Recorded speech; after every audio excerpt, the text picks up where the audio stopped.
Gustavo Guella, diretor do Instituto Metapsíquico Internacional, Ectoplasmia e Clarividência. Relatório da senhorita Lebert. A minha entrada, a senhorita B me fez sentar na frente dela e diz: não pense em nada. E, 1 ou 2 segundos depois diz: Gabriel é seu marido, não é? Falecido? Pergunta. Resposta: sim, senhorita B. Eu estou vendo uma grande luz branca, é muito luminoso. Ele estende as mãos para mim como se quisesse me mostrar alguma coisa. Sim, ele me mostra seus anéis, um anéis que ele tem em alta estima, que você deu a ele. Aquele anel eu desejo fortemente que você o tenha. É o seu pensamento fixo, quer que você o use. Você sabe o que isso quer dizer? Resposta: sim, com efeito, antes de morrer ele estava querendo mandá-los para mim, senhorita B. Como eu estou feliz por ter podido provar imediatamente que estava falando a verdade. Eu temia que você pudesse duvidasse de mim e pedi aos amigos que lhe dessem uma prova imediatamente. Mas você está rodeada de mortos com os quais estava em constante comunhão e com as quais ainda vive completamente. Você não é totalmente infeliz, vivendo tão perto deles.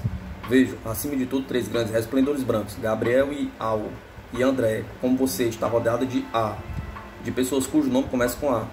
André amava muito teus filhos, ele os considerava quase tantos como o dele. Ele também te ama muito, mas tudo o seu afeto era para os teus filhos.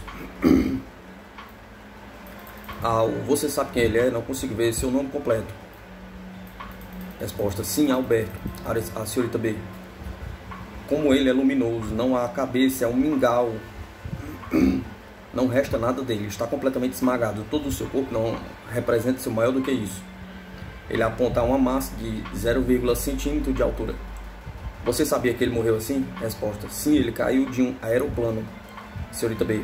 Mas antes que sua cabeça fosse arrancada, ele já estava morto.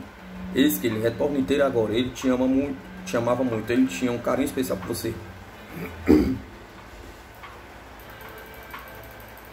Aqui a senhorita B repete-me textualmente as palavras que Alberto me dissera em uma conversa confidencial que tivemos em 1917. Depois acrescentou: Al quer que você zele por seus filhos como uma segunda mãe, principalmente CH. Você sabe quem é? Pergunta. Resposta: Cristiane, talvez. Senhorita B, provavelmente porque eu só vejo CH e não é Charles. Você tem que zelar por Cristiane. Mas quantos há ao seu redor? Armélia, Antonieta, Ana. Você tem uma filha que é muito apta para a música. Quanto ao seu menino, não tema nada. Ele será quase um homem de gênio. Você serve como um laço de união para toda a sua família. Eles gostam de te pedir conselhos e te procuram quando há um aborrecimento, uma dificuldade. Você quer me fazer perguntas? Resposta: você pode me falar sobre Henrique? Perguntando. Senhorita B, Henrique, não posso, não vejo. Pergunta: onde meu marido foi ferido? Senhorita B, não vejo ferida, é incrível, porque sempre às vezes não vejo sangue. Ele deve ter sofrido uma hemorragia interna. Mas que luminosos são esses 3 seres que rodeiam você. Nunca vi seres tais. Deviam ser de uma lealdade e franqueza sem igual. Você tem outros seres ao seu redor, mas aqueles em particular, o Gabriel, ocupam tudo e mal posso vê-los. Margarida, uma mulher que me diz que é amado muito você e seu marido. Maurício, este não está morto. Nota da senhorita Lebert. Tudo que a senhorita B me disser era a própria verdade. O anel que meu marido usava e que ele tinha dado foi entregue por ele após seu ferimento mortal, para ser enviado a mim depois de seu falecimento. Meu cunhado André Lebert amava muitíssimo os meus filhos. Após a morte de meu marido, ele me escreveu que seus filhos são agora meus. Sinto um afeto especial por Cristiane, filha do meu irmão Alberto, e há muito tempo meu irmão me recomendou seus filhos. Margarida e Maurício são meus tios, muito queridos por meu marido e por mim. Estou cercado por pessoas cujo nome começam com A. Em todos os assuntos íntimos, a senhorita B tem sido admirável em precisão e justeza. Apesar do pouco que sei sobre a morte de meu marido, acredito que ele tem um ferimento no estômago e que morreu de hemorragia interna. Conclusões e ensinamentos.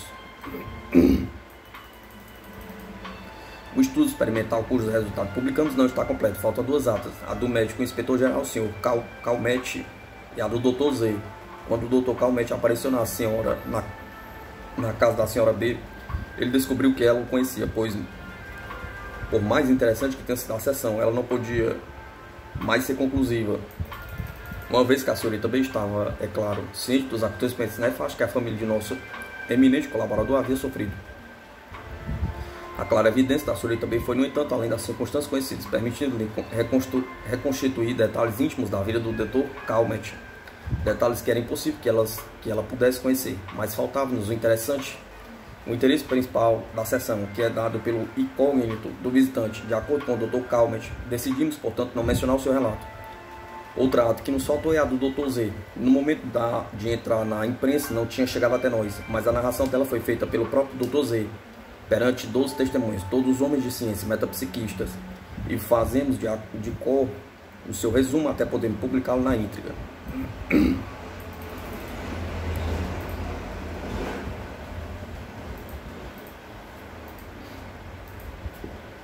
O Dr. Z teve a imensa dor de perder seu filho, morto na guerra. O jovem foi oficialmente declarado desaparecido. Seu pai ignorava tudo relacionado a seu filho, nem mesmo sabia com certeza se ele estava morto ou prisioneiro. Na sessão com a senhorita B, ela descreveu o jovem, que dizia ver ao lado do senhor do Dr. Z. Disse o nome dele e repetiu, falando que era da parte dele indicações completas sobre o local de sua sepultura, o nome da localidade e designando um dos cemitérios dos soldados, especificando a rua onde estava o túmulo e até o número deste túmulo. Nenhum desses detalhes era conhecido, e mais tarde foi visto que eram exatos. O infeliz pai Paul, de fato, descobriu facilmente o túmulo de seu filho, sem outras indicações além das notas tomadas por ele na sessão com a senhorita B. Devemos agora tentar expor, na medida do possível, as conclusões que resultam de nossa pesquisa. Duas questões principais são apresentadas a nós. Primeiro, a lucidez é uma realidade? Pergunta. Segundo, como interpretá-la? Pergunta. Primeiro, a lucidez é uma realidade? Pergunta. Reservaremos para a segunda questão qualquer discussão sobre o mecanismo que se supõe envolver nas visões da senhorita B, e iremos simplesmente nos perguntando o seguinte: a senhorita B tem dado prova de conhecimento adquirido sem o auxílio dos sentidos, fora dos procedimentos normais de aprender e saber? Pergunta. O que principalmente chama a atenção em nossa pesquisa é o grande número de resultados positivos, em média 2 em cada 3, e a precisão de alguns detalhes. Essa dupla consideração é suficiente para eliminar em bloco a hipótese das coincidências. Se nós limitarmos as narrações de nossas colaborações, de nossos colaboradores, encontraremos detalhes íntimos secretos, fornecidos pela vidente, descrições de caracteres psíquicos individuais, caracteres físicos e roupas, nomes próprios, e entre eles alguns inesperados e peculiaridades surpreendentes. Tomemos, por exemplo, o relato do Sr. Debrat. 3 nomes aparecem: Santiago, Isabel, Priscila. Se imaginarmos, levando a desconfiança ao extremo, que os nomes de Santiago e Isabel são fruto de uma coincidência fortuita, é impossível dar a mesma explicação para o de Priscila, nome pouco usado na Inglaterra e absolutamente desconhecido na França. A descrição de Isabel, a designação exata da doença da qual morreu, os detalhes íntimos dados ao investigador não podem, em modo algum, ser obra do acaso. As mesmas reflexões servem para o caso do Sr. Lemerle e para a maioria dos fatos referidos aos nossos colaboradores. Após eliminar tão amplamente quanto se quiser os casos que deixam margem para dúvida, resulta da pesquisa a seguinte conclusão, sem qualquer sombra de dúvida: as visões justas da senhorita B não são fruto de felizes coincidências. Seria então produto de fraude? Pergunta. Seja qual for a nossa certeza absoluta sobre a boa-fé da senhorita B, somos cientificamente obrigados a estudar esta hipótese em si mesmo, fora de qualquer consideração ou julgamento de ordem subjetiva. Devemos recordar brevemente as condições do nosso estudo. Em primeiro lugar, eu conheci a lista de colaboradores escolhidos em meios muito diferentes, e a eles me dirigi individualmente, sem que cada um soubesse outra data que não a da sua sessão. Poder-se-ia supor, é verdade, que esta lista pudesse ter chegado por algum meio, uma distração de minha parte, a cumplicidade de um criado pago pela senhorita B, etc., ao conhecimento da vidente. Pois bem, até esta objeção está prevista. Eu tive o cuidado de mudar a ordem da lista várias vezes. Os seguintes investigadores foram para a casa da senhorita B, um dia diferente daquela originalmente designada para eles. São a senhorita Guy, o senhor Lemerle e a senhorita Anne Blash, e a senhorita R. Um de nossos colaboradores, o senhor Debrat, não estava inscrito, substituiu no último minuto e no primeiro dia da sua chegada a Paris um investigador que não podia comparecer. Outros não constavam na lista, como a senhorita de Montebello, que foi enviada diretamente à senhorita B, pelo professor Richer. Em segundo lugar, de acordo com o programa, nossos colaboradores evitaram cuidadosamente pronunciar a palavra ou fazer gesto algum que pudesse anular seu incógnito. Eles simplesmente se apresentaram no dia e hora marcados e ativeram-se à retenção nas palavras da senhorita B. Lembrando que vários deles não moravam em Paris, que o senhor de Bracha é estrangeiro. Nessas condições, como a senhorita B teria conseguido se documentar com antecedência sobre detalhes íntimos revelados nas sessões, pergunta. A hipótese de uma vasta polícia privada da senhorita B, abrangendo Paris, França e Inglaterra, é tão absurdo que não pode ser sustentado seriamente. Mas isso não é tudo. Vamos admitir por um momento essa tola suposição como verdadeira.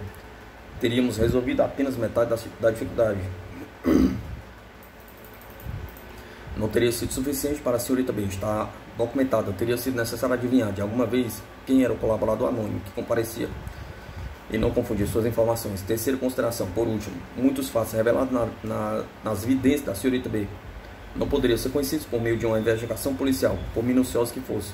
Por exemplo, a senhorita Lebert ouviu repetir as palavras ditas por seu irmão Alberto em uma conversa confidencial. Da mesma forma, a senhorita B ouve mencionar uma frase inteiramente íntima, escrita por seu marido em uma de suas últimas cartas. O seu Jean Lange ouve lembrar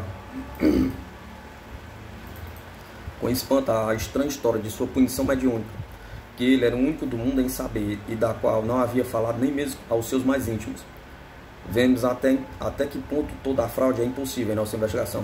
Esta impossibilidade dispensa-nos de insistir em considerações que não são menos importantes para nós, mas menos evidentes em si mesmas, tais como as provas de boa-fé da senhorita B, que resultam de muito incidência nas sessões, apontando pelos nossos colaboradores e do nosso profundo conhecimento desta médium.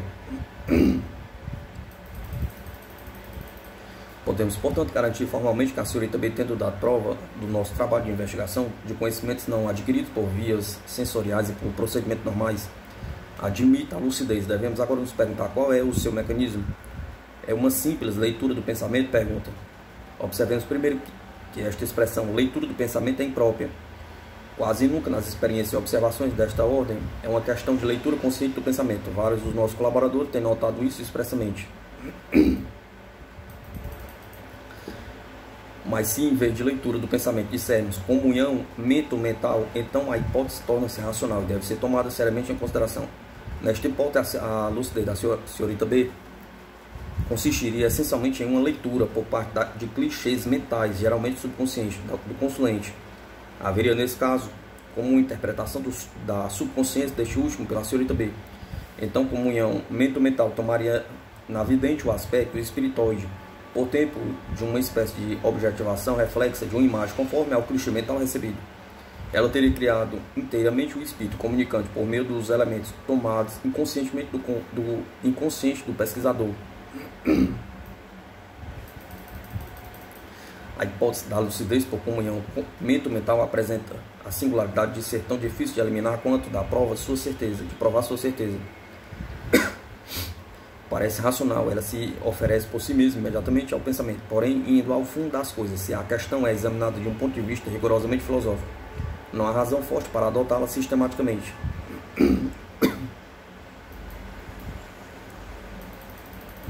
O conde de Gramont, comprovando que a senhorita B diz a ele o nome de seu filho e descreve sua morte, coisas que ele sabia, conclui que trata-se evidentemente de uma leitura do pensamento.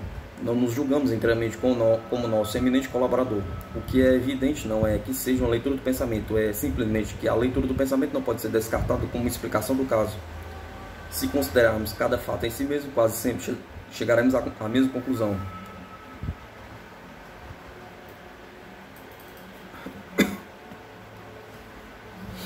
Em nossas pesquisas, a comunhão mental não pode ser descartada com toda certeza, exceto em um caso do Dr. Z, mas como justamente do ponto de vista filosófico, basta que uma hipótese não possa ser aplicada a todos os casos para que ele perca, em última instância, o caráter ilusório de representar uma interpretação exclusiva e quase providencial. refugiar-se nesta hipótese como em inesperado asilo. No limiar do mistério aparece como profundamente irracional. A comunhão mental não pode ser invocada em todos os casos. Nada então nos permite afirmar que não estamos errados nos casos em que ela nos parece em funções. Por último, quando consideramos que a leitura do pensamento é tão explicável e revolucionária quanto a clarividência, entendemos como é ilógico invocá-la a cada passo. Se nos recusarmos a considerar a leitura do pensamento como um fator primordial e essencial da leitura, da lucidez, ficamos em presença de duas outras hipóteses, a da realidade objetiva das visões da senhorita B e a da clarevidência pura. A hipótese espírita não deve ser afastada a priori, visto que homens sábios como Rudgenson, como Hislop, como Barrett, como Oliver Dugg acreditaram poder adotá-la em casos semelhantes à nossa pesquisa, depois de esgotadas as demais interpretações devem ser consideradas seriamente. A questão que se impõe é, portanto, a seguinte: a hipótese espírita deve ser considerada como explicação geral das visões da senhorita B? Pergunta. Não pensamos assim, devemos dizer o porquê. Tomemos em primeira ordem de fatos a descrição dos caracteres físicos dos espíritos. É verdade que essas características físicas, corpo, rosto e traje, só pode ser fruto de um trabalho ideoplástico, de uma reconstituição momentânea, de representação objetiva do ser, como ele era quando vivia. Com efeito, é necessário dizer aos humoristas e a opinião de que os espíritos ficam no além vestidos como estavam no dia da sua morte, de modo que o mundo do além deve se assemelhar a um imenso bar de trajes. As manifestações aparentes de que se trata não são, com toda evidência, repetiremos, senão o resultado de um processo ideoplástico indispensável para as identificações. Pode-se presumir que esse processo ideoplástico pertence a entidades distintas e autônomas, a espíritos, mas pode também, logicamente, ser localizado no subconsciente da senhorita B. A descrição exata dos caracteres físicos feita pela vidente não poderia, por conseguinte, ser considerada como evidência suficiente a favor da hipótese espírita. A visão dos caracteres psíquicos, a revelação de peculiaridades íntimas individuais, deixam-nos ainda mais perplexos. É bem verdade que as entidades parecem mostrar autonomia, revelando uma atividade extrínseca que não pode ser facilmente reduzida ao limite dos clichês mentais recebidos pela senhorita B. Mas aqui também é a prova irrefutável, desvanece-se. A hipótese da clarividência pura sempre pode ser invocada para explicar tudo, até mesmo as revelações ignoradas do pesquisador, como no caso do Dr. Z.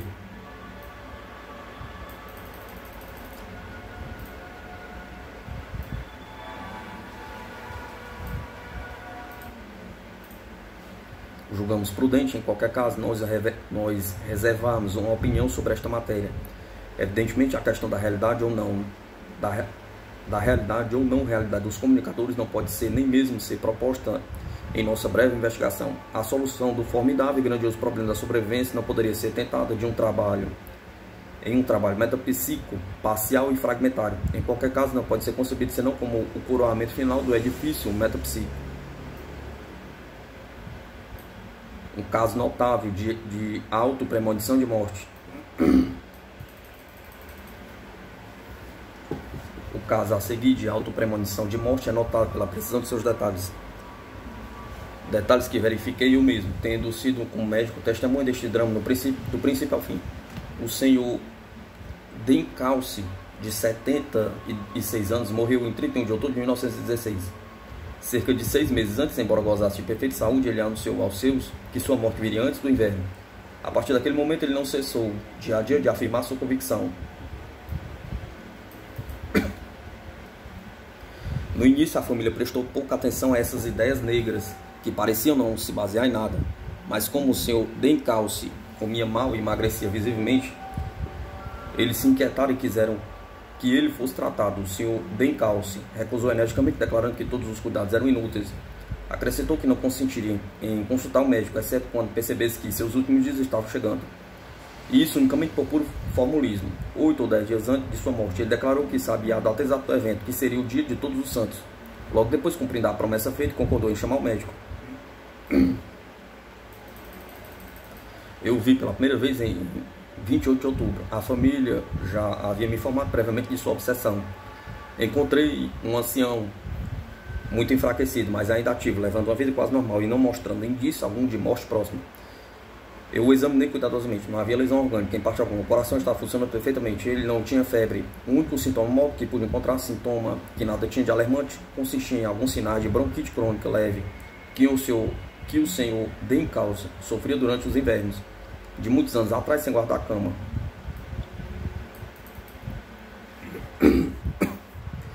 Tentei tranquilizar o ancião, mas minha sugestão fracassou completamente. O senhor Dencausse enfrentava sua morte, que julgava próximo, com perfeita serenidade. Ele simplesmente me disse estar feliz em me ver e que seguiria minhas prescrições, mas que tudo seria inútil e que mantinha absolutamente sobre sua predição. Não bastante isso, após o meu exame negativo do ponto de vista médico, acreditei poder tranquilizar a família até certo ponto, com a única ressalva de que, sem um cuidado sério na alimentação, um ancião cujo estado de desnutrição era evidente acabaria adoecendo gravemente. No dia seguinte, 29 de outubro, o senhor Dencausse completou sua predição, com as seguintes precisões surpreendentes. Eu morrerei, disse ele, no dia de todos os santos, quando a meia-noite chegar. Não terei sofrimento ou agonia, estarei falando até o último momento. A meia-noite vai aparecer que adormeço, mas não será sono, será morte. Após a minha morte, um de vocês, a família inclui sua esposa, sua filha e sua neta, vai dar gritos e ter um colapso nervoso. Isso dificultará a minha desencarnação. A segunda-feira, dia 30, passou sem incidentes. Na manhã do dia dos Santos, desde 31 de manhã, o senhor Dencausse de repente percebeu uma dor no lado esquerdo. Ele se deitou, declarando que não iria mais se levantar. Eu o vi e examinei a tarde. Encontrei início de pneumonia na base esquerda, com febre de 40 graus. 40 por 3 graus. A situação mudava e a partir desse momento o cumprimento da premonição tornou-se provável, mas em todo caso não dentro do prazo estabelecido, pois a morte por pneumonia não ocorre nos primeiros dias. Tudo aconteceu, no entanto, conforme havia sido anunciado pelo senhor Dencausse. Ele não sofreu nada, falou até o último momento, fazendo calmamente suas últimas recomendações. Por volta das 11h30, perguntou à esposa: que horas são? Ela, na esperança de enganá-la, respondeu: 2 da manhã. O paciente respondeu: não são ainda 12 horas. Às 12 horas da noite morrerei. Às 12 horas ele virou-se para Paris e pareceu adormecer. Sua esposa aproximou-se inquieta, mas o senhor Dencausse, levantando a mão, indicou com o dedo, sem falar, o relógio que naquele momento batia meia-noite. Então a mão caiu sobre a cama e o senhor D estava morto, sem um suspiro. Apenas sua esposa e sua filha estavam no quarto. A filha desta última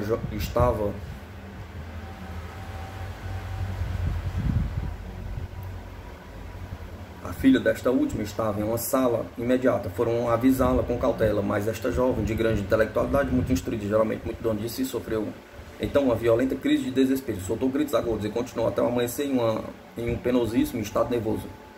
A premonição do senhor Dencausse foi assim realizada, ponto por ponto.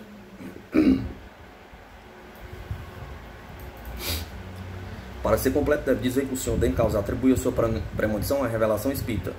Foi sua irmã, morta antes dele, que lhe anunciara isto. Segundo ele disse várias vezes. O mais curioso, e isso parece indicar que a intuição mediúnica ou lúcida tem algo de hereditário, é que a filha do senhor Dencausse, que citamos neste relato, aqui me dava notícia de dia antes do evento fatal das predições de seu pai.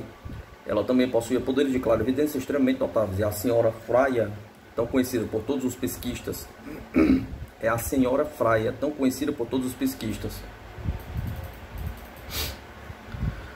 A multiplicidade e precisão dos detalhes no caso atual exclui absolutamente a hipótese de uma coincidência. Também exclui a influência da autossugestão. Esta mesma, admitida ser todo-poderosa, não poderia, no entanto, produzir a pneumonia nem incidente de qualquer espécie. Casos de autopremonição da morte não são muito raros nos anais do metapsiquismo. O Sr. Flammarion referia muitos exemplos em um artigo publicado em 1911 e discutiu magistralmente a sua possível gênese. Desde então, outros casos foram publicados.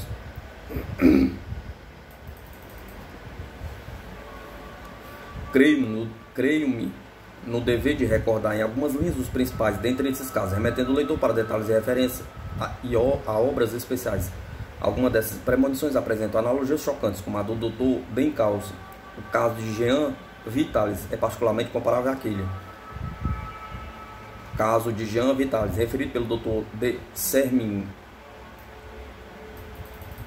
Jean Vitalis, 30 anos, saudável e vigoroso, sem qualquer tara orgânica.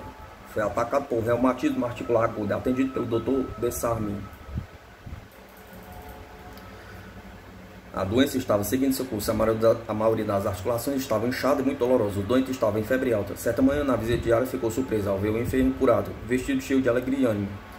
Ele disse ao médico que estava atordoado, como seu pai, morto, aparecera para ele à noite, tocara em todo o seu corpo para tirar a dor e a febre, o qual conseguiu e depois havia se despedido, anunciando que ele morreria sem sofrimento na noite desse mesmo dia, às 9 horas. Durante o dia, Jean Vitalis não apresentou alterações mórbidas.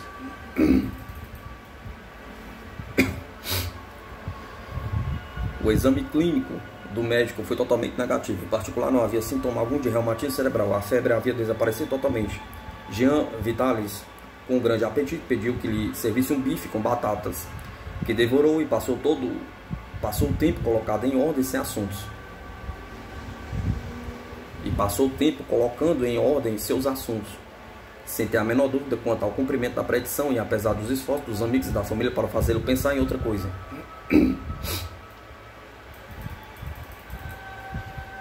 À noite, na companhia deles e o médico, ele continuou falando, até que ele viu o relógio marcar 1 minuto para as 9. Então ele disse, chegou a hora, beijou os seus, disse adeus a todos, deitou-se tranquilamente no seu leito, tornou a dizer adeus, adeus. E não se mexeu mais. O médico, então, acreditando ser uma brincadeira macabra, aproximou-se do simulador. Mas Jean Vitalis estava morto sem um estertor, sem um suspiro, como o médico nunca tinha visto antes ninguém morrer. Eis agora outros casos, não menos curiosos, mas um tanto diferentes. Caso do pequeno Ray, referência do Dr. Rudgson.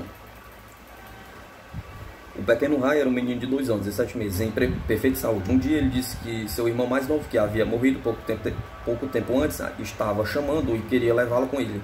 A criança ouvia seus chamados frequentes, à noite e até mesmo durante o dia. Um dia ele chamou sua mãe, dizendo que seu irmão estava sentado na cadeirinha que ele usava quando era vivo, e que estava sorrindo para ele. Quando a mãe vinha, o menino Ray disse, mamãe, mais rápido.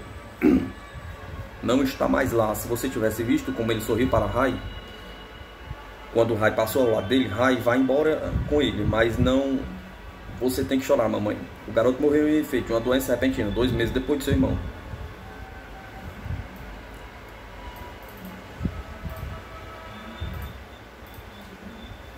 Caso Gyula Grise. A famosa cantora Gyula Grise teve na primavera do ano de 1800 a seguinte visão. Sua filha Bela, falecida 8 anos antes, apareceu para ela e anunciou que logo estariam juntas. Gyula estava em perfeita saúde na época. Não duvidando do cumprimento da predição, comunicou-se aos amigos. Ela, em efeito, morreu em 5 de novembro de 1869, murmurando o nome de Bela e estendendo a mão para uma pessoa invisível. Caso Norris. Uma senhora chamada Norris teve a visão de uma amiga falecida que anunciou que ela morreria no dia seguinte. Ela fez seus últimos preparativos e morreu na hora indicada. Caso Arabel Barrett. O famoso poeta inglês Browning relata o caso a seguir. Sua cunhada Miss Arabel Barrett teve na noite de 19 de junho de 1868 a visão de sua mãe morta, que declarou que ela iria morrer no término de 5 anos. Miss Barrett morreu no prazo de 5 anos, menos de um mês. Caso Armando Carrel. Poucos dias antes do duelo que lhe custou a vida, Armando Carrel viu sua mãe em sonhos que anunciava sua morte próxima e comunicou aos amigos. O caso é referido por Louis Blanc em sua História de 10 anos. Caso Irene Musa. Eis o relato deste caso notável, feito pela senhorita Dudley, da comédia francesa. Ela era espírita convicta e uma médium rara. Escrevia em um estado particular, parecendo dormir e alheia a tudo. No final de uma sessão em 30 de janeiro de 1908, perguntaram: Você vê alguma coisa para a médium? Ela escreveu: ela deixará os seus, mas não alcançará em 1908 a realização de seus projetos. E depois voltará para a França. E depois, não quero dizer mais nada, ela joga fora o lápis e lágrimas grossas escorrem de seus olhos. Eles devolvem o lápis a ela e repetem. E depois, ainda chorando, ela escreve: é horrível demais, prefiro parar. Realizações na primavera, partia para a Argentina. não se realizaram seus projetos. Voltava a Paris em janeiro de 1909 e em 22 de fevereiro era vítima de um terrível acidente. Durante uma loção antisséptica, seus cabelos ficaram inflamados e em um instante era uma tocha viva e horas depois morreu em meio a sofrimentos atrozes suportados heroicamente. O caso da senhorita X, relatado pelo Dr. Hudginson. A senhorita X, no final de uma gravidez, nos primeiros dias de março de 1896, teve a seguinte visão. Uma noite, seu pai morto apareceu a ela. Ele tinha um calendário na mão e apontou para a data de 22 de março. A senhorita X acreditava que a data indicada era a dela dar à luz e, muito feliz, contou para a família. Ora, o parto aconteceu no dia 12. A jovem teve que enfrentar as brincadeiras dos seus. O pós-parto foi normal. De repente, em 21 de março, foi atacada de uma amigdalite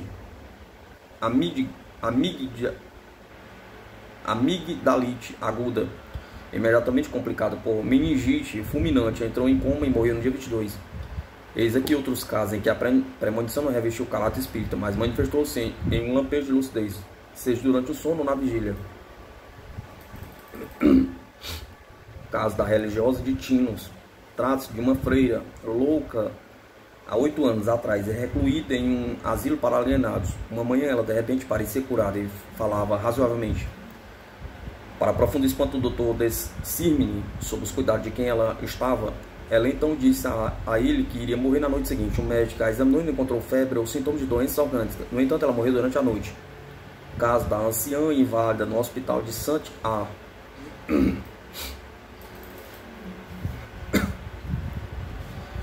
Era uma anciã inválida, atacada de pneumonia em 6º dia, agonizando. O doutor de cima, muito convencido de que não mais podia ser ouvido, prognosticou em voz alta a morte iminente da paciente, mas esta, com voz entrecortada, murmurou que só morreria 2 dias depois, às 5 horas, e que de fato aconteceu.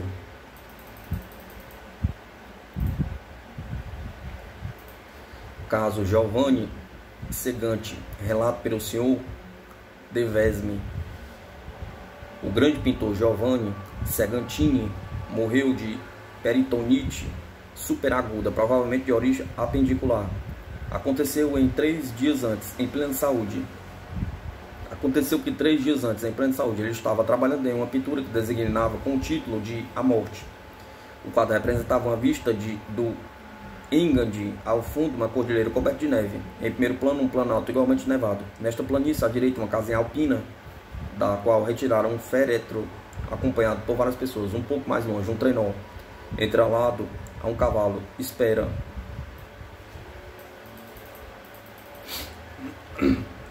O pintor copiara a paisagem do natural. O féretro e o trenó eram imaginários. Giovanni Segantini terminou a obra em seu ateliê, em Majola, a 3 horas de casa que ele havia copiado. Naquele dia 13, antes da morte, deitou por um momento em um sofá, descansando de seu trabalho. De repente ele teve a visão de que ele próprio estava no féretro pintado e que sua esposa estava chorando no grupo de pessoas que seguiu o caixão. A visão foi acompanhada por uma certeza profunda e sem reservas, tudo o qual relatou a sua família. Sua saúde permaneceu perfeita por mais alguns dias. Logo após ele adoeceu, e de repente na própria casa que estava pintando, e lá ele morreu. A cena de seu enterro foi exatamente como ele havia apresentado no quadro. Caso Lukansky.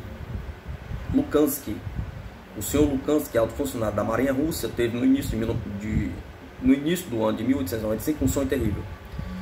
Via-se a bordo no mar. O navio era abordado por outro. Ambos os navios estavam afundando. Em meio ao pânico geral, ele próprio estava lutando com outro passageiro.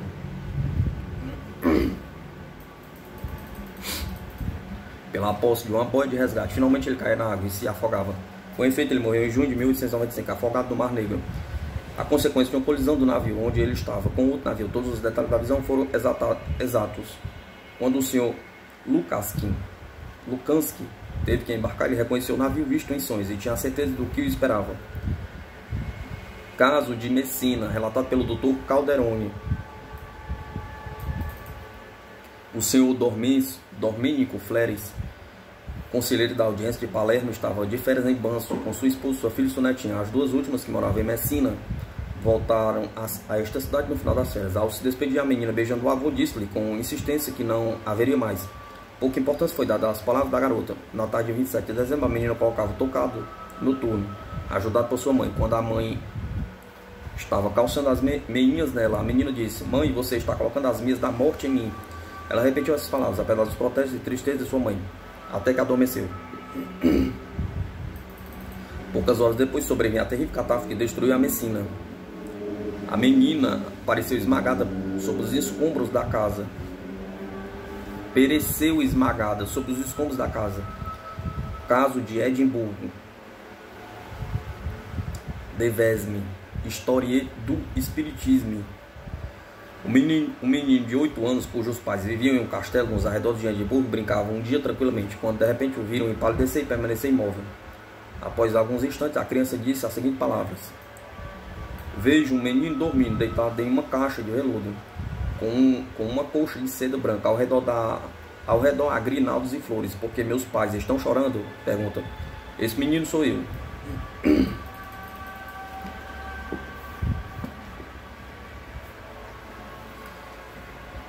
Depois o menino volta a si, continua brincando, esquecido do anterior e surpreendido ao ver a emoção dos pais. Uma semana depois, o garoto se afogou em um pequeno lago próximo ao qual brincava no parque. A premonição de uma mãe.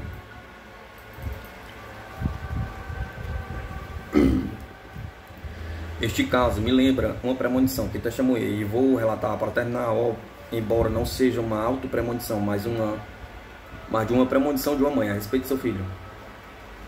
Uma das minhas clientes, a senhorita R, avisou-me uma manhã e disse estas palavras: doutor, peço desculpa por ter lhe incomodado. É para meu terceiro filho, não tem nada, só um pouco de gripe, 38,2 graus de temperatura. Você sabe que estou acostumado com as doenças comuns dos meus filhos. Eu não teria, portanto, recorrido a você, mas fiquei assustado por um sonho. Avisei-o simplesmente para me tranquilizar.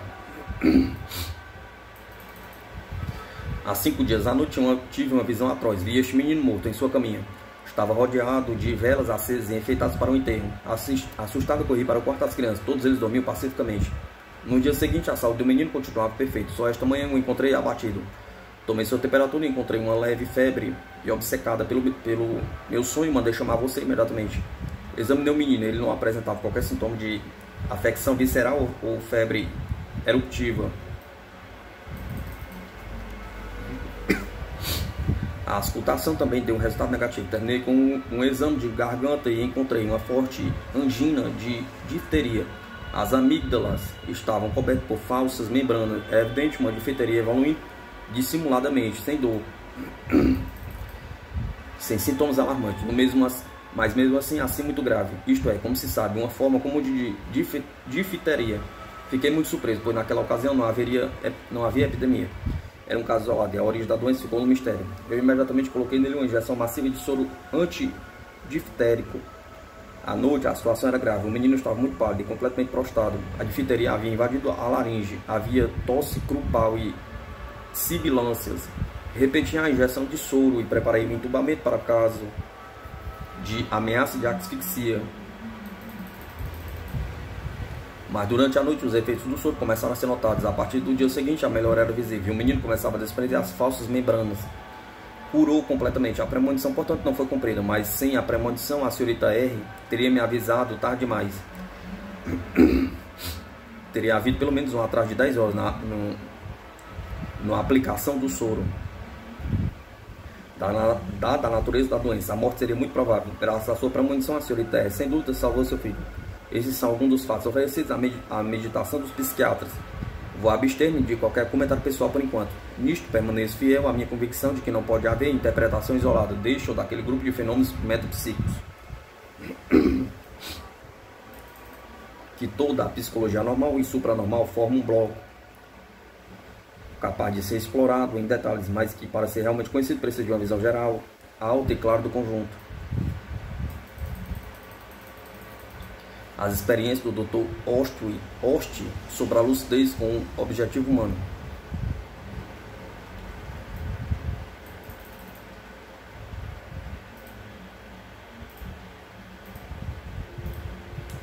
O Dr. Ost é o método psiquístico que conhece melhor, teórica e praticamente, a lucidez com o objetivo humano. Seu belo livro, recentemente publicado, O Conhecimento Supranormal, marca verdadeiramente uma data da história da metapsíquica subjetiva.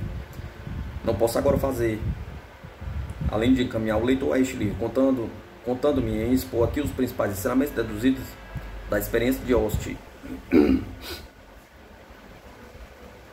Não vou considerar, por enquanto, nada além dos ensinamentos de ordem prática, reservando para discutir os ensinamentos de ordem filosófica em meu próximo livro, Ensinamentos da Ordem Prática.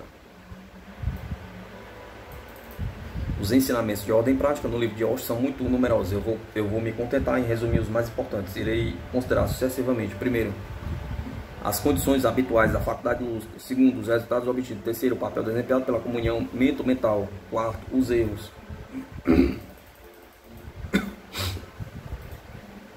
Primeiro, condições habituais da faculdade lúcida.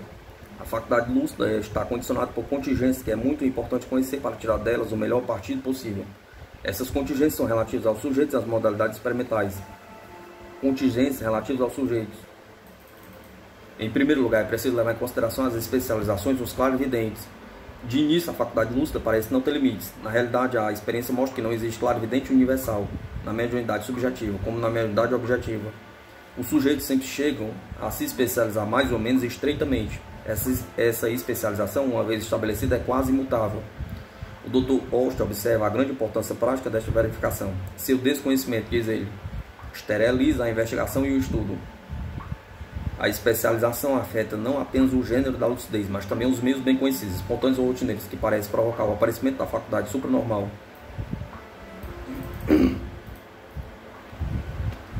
Os experimentadores perderiam tempo e trabalho se quisessem impor aos sujeitos uma forma de trabalhar diferente da costumeira.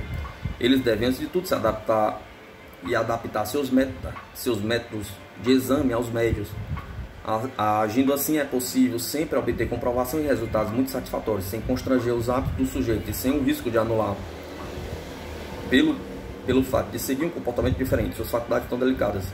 É preciso saber também que a especialização dos sujeitos não afeta apenas os mesmos, mas também os resultados que eles alcançam.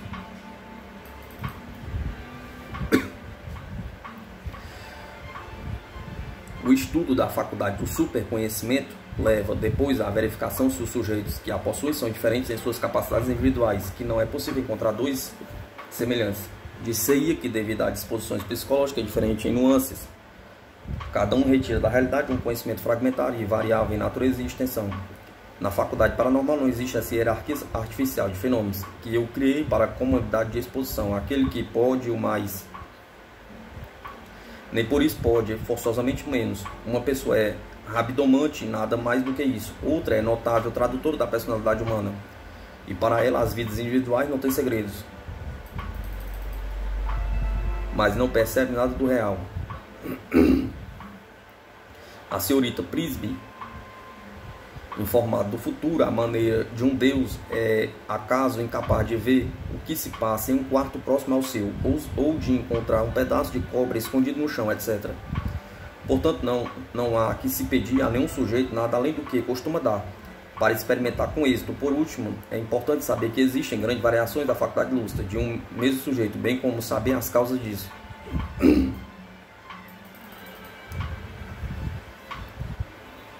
Como na mediunidade objetiva, o ambiente é muito importante aqui. Um sujeito, por exemplo, que pode ficar paralisado pela hostilidade, mesmo latente, de um experimentador, ou por uma atitude visivelmente crítica demais, malévola ou irônica. Da mesma forma, suas faculdades desaparecerão em caso de emoções fortes, excesso de trabalho, de doença, de fadiga física ou mental, de contrariedade, às vezes até por causas insignificantes, porque há eclipses dos quais é possível se conhecer as razões. Além disso, nota-se,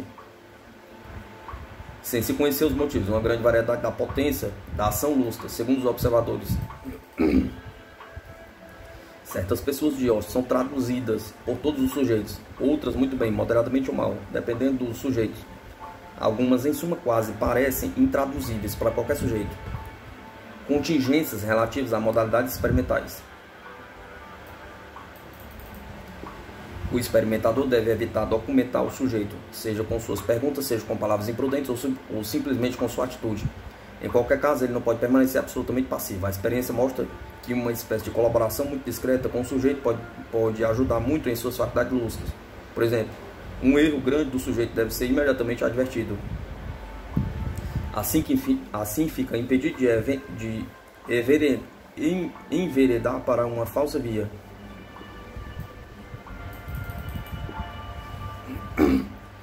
Esse método não é recomendável, é claro, exceto quando se trata de clarividência relativa às coisas conhecidas pelo observador. Do contrário, especialmente nas previsões do futuro, é muito importante não perturbar o sujeito com nenhuma reflexão e permitir que ele se expresse com total independência. É condição capital para obter um bom rendimento das faculdades lúcidas, estabelecer uma relação entre o sujeito e a pessoa cuja vida vai ser traduzida. O melhor meio de estabelecer essa relação é a presença direta dessa pessoa diante do vidente. É preferível que não haja testemunhas, pelo simples motivo de que essa lucidez pode ser confundida com uma das testemunhas em vez de ser reservada para o consulente. Na ausência da pessoa a traduzir, o contato deve ser estabelecido, seja por meio de alguém que conheça essa pessoa, seja por meio de uma carta, uma fotografia, qualquer objeto que lhe pertence ou que tenha estado em contato com a pessoa.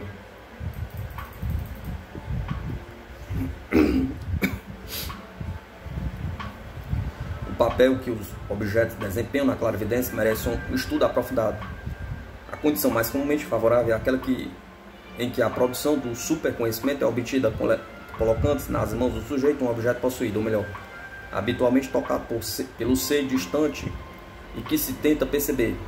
Pode servir qualquer tipo de objeto, é uma questão de nuances de sensibilidade.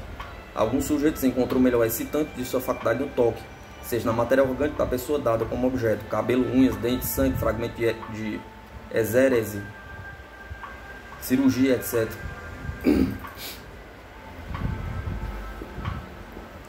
Seja no toque de uma peça de roupa interior, um pedaço de vestido, uma joia, etc. Objetos que naturalmente sofreram contato prolongado e quase exclusivo de um ser. Outro sujeito prefere um pedaço de papel escrito, desde que não tenha sofrido posteriormente muitos contatos de outras pessoas, etc. Mesmo para sujeitos que normalmente trabalham dessa forma, nem sempre é necessário que o objeto utilizado tenha esse caráter de intimidade e exclusividade.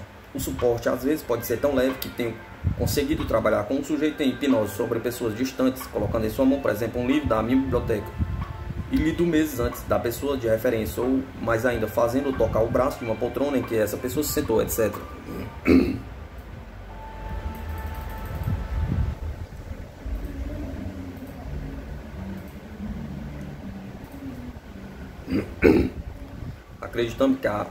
Acreditamos que a tenuidade do suporte aumenta ainda mais quando o objeto usado efetivamente nunca foi tocado pela pessoa cuja percepção ele facilita, mas apenas fazia parte do ambiente íntimo de sua vida. E ainda acreditamos que sobe muito mais no sentido da incoerência do intermediário na experimentação com fotografias, sendo a imagem o resultado final da influência dos reflexos luminosos de um ser humano sobre certos produtos químicos estáveis. Ela é produzida, no entanto, como suficiente para se obter a relação, mas ainda foi apontado como produzida acidentalmente, e eu a reproduzi. A percepção metagnômica de uma pessoa distante, desconhecida do experimentador, colocando nas mãos do sujeito um papelão do qual uma imagem fotográfica havia sido previamente destacada. Levando ainda mais longe a prova do sentido especial do sujeito, obtive o aparecimento de sua faculdade metagnômica, com um simples toque da fotografia de um sujeito pertencente a uma pessoa distante. Como funcionam os objetos para que a clarividência apareça? Como funcionam os objetos para que a clarividência apareça? Pergunta. Sabe-se que os psicometristas emitiram a hipótese, aliás, perfeitamente inverossímil, de que o objeto conserva, como fotografados nele, os eventos do ambiente em que tinham figurado.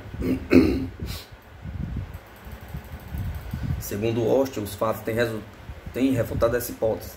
Cenas evocadas na vida de uma pessoa ocorrem muitas vezes longe do ambiente do objeto, em ocasião quando o objeto não estava na posse daquela pessoa, há muito tempo atrás. De todas as suas pesquisas, Austin deduz o seguinte: o papel do objeto colocado nas mãos dos sujeitos não é o de fornecer diretamente a matéria misteriosa de seus relatórios. O objeto aparece como um meio temporariamente necessário para alguns, não necessário para outros, de alcançar a verdadeira fonte de informação.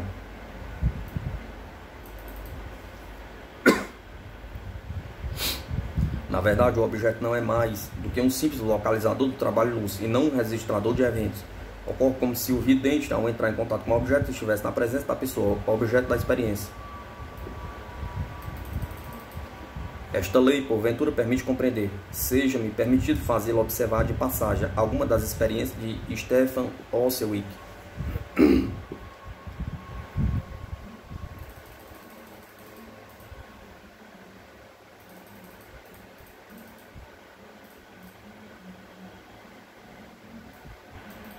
2. Os resultados da faculdade lúcida. O resultado essencial da faculdade lúcida é a possibilidade de um sujeito perceber, fora das vias sensoriais e de todos os modos normais de conhecimento, fragmentos mais ou menos importantes e complexos do desenvolvimento da vida de uma pessoa qualquer, seja no passado, seja no presente, seja no futuro. Esse conhecimento é sempre fragmentário. Geralmente o sujeito segue um ou mais fios e os apura até o fim, sem se preocupar com outros fios próximos, às vezes mais importantes.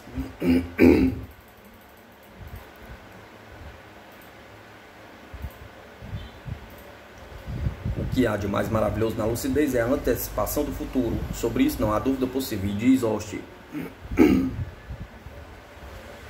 12 anos de experiências pessoais com um grande número de temas metagnômicos e com um número significativo de pessoas deram-me a certeza absoluta de que existem seres humanos capazes de prever o futuro dos homens. Quer dizer, o futuro de homens em particular, e não o futuro em geral, que ainda não comprovei por experiência pessoal. Disto tenho tanto grau de certeza quanto da existência do que chamamos de terra, sol, estrelas, minerais, vegetais e animais. É um fato verificado pela experiência, contra o qual não prevalecerão por muito tempo os nossos preconceitos. Agora, quando existem cientistas que têm a coragem e a curiosidade de perceber isso. O papel da comunhão mente-mental. A experiência mais elementar mostra que a comunhão mente-mental, diapsíquica de Boriak, desempenha um papel extremamente importante no sujeito lúcido.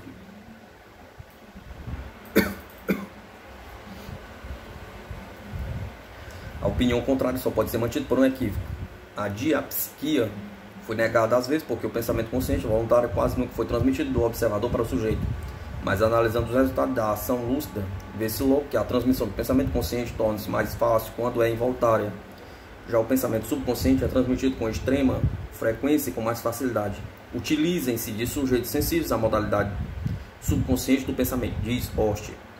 E a demonstração rigorosa científica da diapsíquia não passará de uma brincadeira.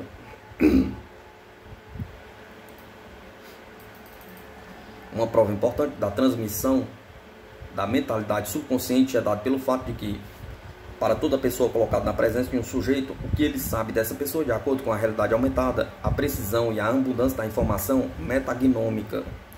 Eis outra prova. Nas previsões para o futuro são indicados com abundância e precisão os acontecimentos particulares a uma pessoa. Pelo contrário, os acontecimentos de caráter geral só são percebidos na medida em que afetam essa pessoa. O caso da previsão Sonhel sobre as guerras franco-alemãs é típico a esse respeito. A experiência de Hoste é categórica. Do sujeito estudado por ele de 1910 a 1914, nenhum deles previu a guerra, mas muitos previram mortes violentas causadas pelo fato da guerra. Pelo contrário, muitos mobilizados que voltaram ilesos e cuja situação geral era de existência não havia sido modificada pela guerra.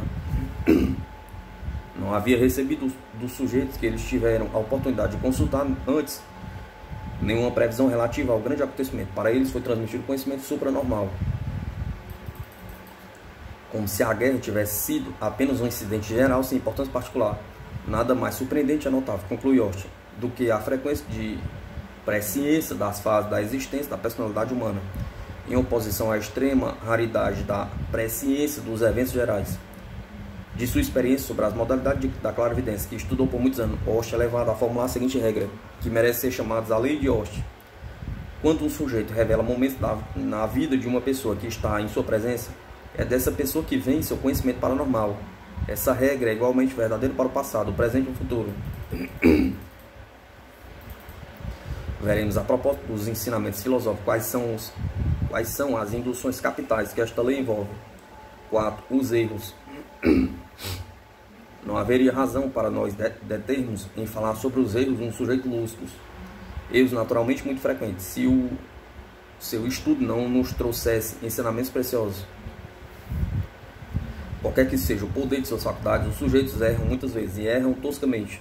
Esta afirmação não tem qualquer importância filosófica, tanto em metapsíquica subjetiva quanto em metapsíquica objetiva. Os casos negativos não podem provar, mesmo no caso de se acumularem milhares deles contra um único caso positivo bem estabelecido.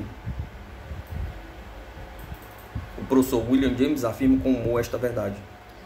Abre aspas. Para derrubar a lei de que todos os corpos são pretos, disse ele, não é preciso buscar o modo de provar que nenhum corvo é preto. É só provar que existe um corvo branco, apenas um, é o bastante, fecha aspas.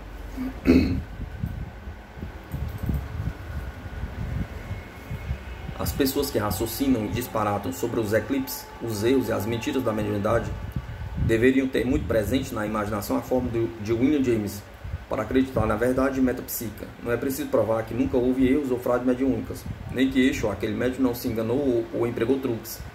Basta observar um único fenômeno verdadeiro, basta um só. Quanto à lucidez, a frequência dos erros impõe, do ponto de vista prático, uma grande reserva. A lucidez pode dar informações muito importantes sobre o passado, o presente ou o futuro, mas essas informações nunca devem ser aceitas senão como indicações e a benefício de inventário. Hoste consagrou um capítulo muito curioso e muito importante aos erros e suas causas. Essas suas causas são múltiplas. Eclipse das faculdades lúcidas, fabulação pura, fabulação sobre o ponto de origem exato, erros de interpretação, seja pelo sujeito, seja pela pessoa em questão, erros de aproximação, erros de tempo, quase comuns, erros por omissão voluntária do sujeito, em caso de visão de morte, por exemplo, erros provocados por uma pergunta ou reflexão, uma sugestão voluntária ou involuntária, etc. Mas a principal causa de erros vem da comunhão mental. Nossa mentalidade subconsciente não é um bloco homogêneo. Há nele como planos sobrepostos. O plano profundo é o único que dá indicações exatas, pois ele é o único que reflete o ser real, verdadeiro e completo. Acima estão planos superficiais, inconscientes e mesmo semiconscientes, que contêm as nossas tendências, os nossos apetites, o reflexo da nossa vida cotidiana, passional e material, as nossas esperanças, as nossas fobias, os nossos temores mais ou menos confessados, os nossos sonhos e as nossas quimeras. É aí que o sujeito vai coletar seus dados.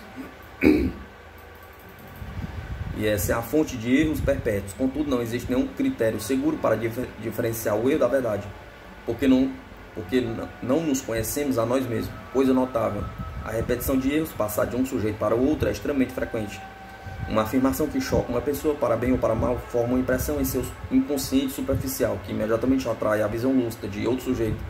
Aí então o reforço, por causa dessas repetições, do elemento gerador errôneo, e todos os sujeitos consultados irão dizer a mesma coisa. Esses são os ensinamentos práticos que Hoste tirou de sua vasta experiência. Na segunda parte deste trabalho, iremos estudar os ensinamentos filosóficos ainda mais importantes.